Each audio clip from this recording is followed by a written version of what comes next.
एक और बड़ी खबर, फर्जी आईएएस अधिकारी मामले में बड़ा खुलासा हुआ। कल्पना के बॉयफ्रेंड खलील की गिरफ्तारी और गिरफ्तारी के बाद दिल्ली धमाके कनेक्शन की जांच। देखिए, अफगानी नागरिक है खलील, कल्पना के पाकिस्तानी कनेक्शन का भी खुलासा हो रहा है फर्जी आईएएस से। तो फर्जी आईएएस अधिकारी मामले में बड़ा खुलासा हुआ है। इस वक्त की ये ब्रेकिंग न्यूज, बड़ी खबर। कल्पना नाम है और कल्पना के बॉयफ्रेंड खलील की गिरफ्तारी हुई है और कई कनेक्शन सामने आ रहे हैं। दिल्ली धमाके कनेक्शन की जांच होगी, ये सूत्र बता रहे हैं।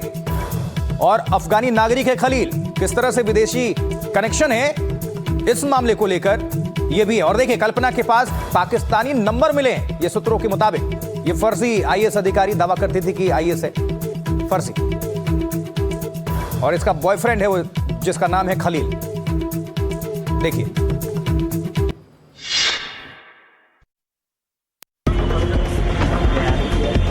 छत्रपति संभाजी नगर के एक लग्जरी होटल में जब फर्जी आईएएस कल्पना भागवत को गिरफ्तार किया गया तो ये मामला सिर्फ ठगी और धोखाधड़ी का लगा।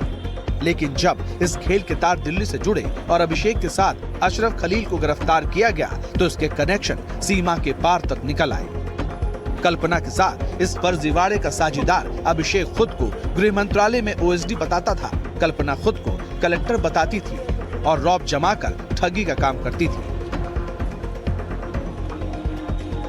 इस मामले में पकड़े गए खलील को कल्पना का बॉयफ्रेंड बताया जा रहा है, जिसकी इस खेल में अहम भूमिका है। जांच एजेंसियों को ठोस सबूत मिले हैं कि कल्पना अभिषेक के संपर्क में थी और फर्जी आईएएस अधिकारियों का एक पूरा सिंडिकेट चलाया जा रहा है।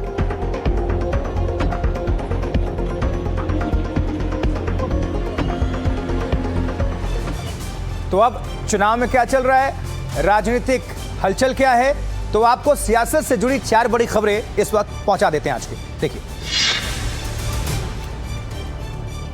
बिहार चुनाव में हार पर कांग्रेस का मंथन। दिल्ली में कांग्रेस अध्यक्ष मल्लिकार्जुन खड़गे के साथ राहुल गांधी की मीटिंग, 40 मिनट तक हार के कारणों पर चर्चा हुई।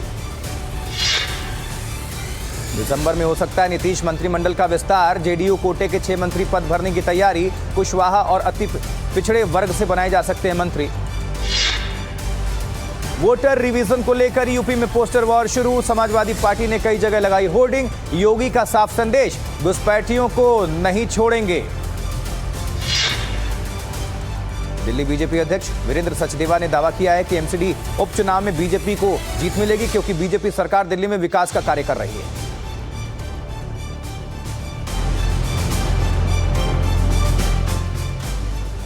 और अब खबर आतंकी कनेक्शन से, क्योंकि अल फलाह यूनिवर्सिटी के विदेशी कनेक्शन का खुलासा हुआ है। ब्रिटेन में बेटे के नाम पर यह कंपनी है, भारत से ट्रांसफर होते थे ये पैसे। जमीन से जुड़े फर्जीवाड़े का भी खुलासा हुआ है, फर्जी कागजात पर खरीदी गई है जमीन। तो जैसे जैसे जांच आगे बढ़ रही है वैसे वैसे बड़े खुलासे हो रहे हैं। ब्रिटेन में बेटे के नाम पर यह कंपनी है, ये बड़ी बात। भारत से ही पैसे ट्रांसफर होते थे विदेशों में, और जमीन से जुड़े जो फर्जीवाड़े का भी खुलासा हुआ है। फर्जी कागजात पर जमीन खरीदी गई है, ये अपने आप में धोखाधड़ी, फर्जीवाड़ा है। देखिए रिपोर्ट।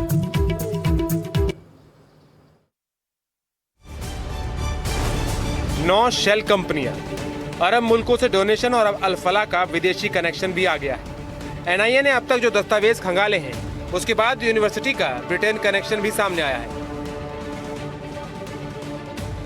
अल फलाह यूनिवर्सिटी के फाउंडर जवाद अहमद सिद्दीकी के बेटे के नाम पर यूके में कंपनी है और उसे ब्रिटिश नागरिकता मिलने की खबर आई है। जांच एजेंसियों को शक है कि यूनिवर्सिटी से हुई धांधली का पैसा बेटे की कंपनी में रूट किया गया। बेटे तक फंड पहुंचाने के लिए फरीदाबाद के अलावा दिल्ली में जमीन से जुड़े घोटाले किए गए। गैर कानूनी तरीके से जमीनें हड़पी गईं, मृत लोगों के नाम पर सौदेबाजी की गई। अब जांच एजेंसी इन तमाम पहलुओं को खंगाल रही है। अल फलाह यूनिवर्सिटी में मनी लॉन्ड्रिंग, आतंकवाद के लिए फंडिंग और हवाला के जरिए फंड की हेराफेरी का आरोप पहले ही लग चुका है। देखिए, एनआईए की जैश की लेडी सर्जन डॉक्टर शाहीन को लेकर अल फलाह यूनिवर्सिटी गई थी, जहां उससे करीब 5 घंटे तक पूछताछ हुई। एनआईए उसे लगातार राज उगलवाने की कोशिश कर रही है और इस बीच शाहीन के पास से भारी मात्रा में कैश जब्त किया गया, बरामद किया गया है। जी हां, यह कैश कनेक्शन सामने आया है और इसके पास से 18 लाख रुपए शाहीन की अलमारी से मिले हैं। कैश यूनिवर्सिटी के कमरा नंबर 22 से मिले हैं। पॉलिथीन में रखे हुए थे 18 लाख रुपए और शाहीन ने इसी साल कैश देकर कार खरीदी थी। इतना कैश कहां से आया, इसकी जांच भी चल रही है। तो हर बड़ी खबर पर नजर है, 4 का अलार्म लगातार जारी है। फिलहाल एक छोटा सा ब्रेक ले रहे हैं, लेकिन आप कहीं मत जाएं, लौटेंगे बेहद जल्द। आप बने रहें, देखते रहें एनडीटीवी इंडिया। छोटा सा ब्रेक।